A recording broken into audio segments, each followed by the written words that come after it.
రోజులు బస్సులు బంద్ పెట్టి ధర్నాలు నిరసనలు చేసిన వాళ్ళు ఇలా ఖుషీతోటి డ్యూటీలలో రువడి చూపించారు.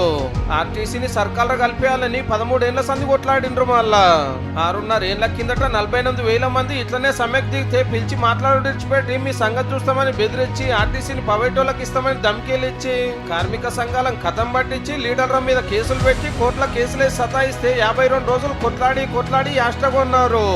అయినా కూడా సర్కార్ పట్టించుకోలేదని 38 మంది ప్రాణాలు తీసుకుంటే వాళ్ళ కుటుంబాలు ఆగమైనాయి.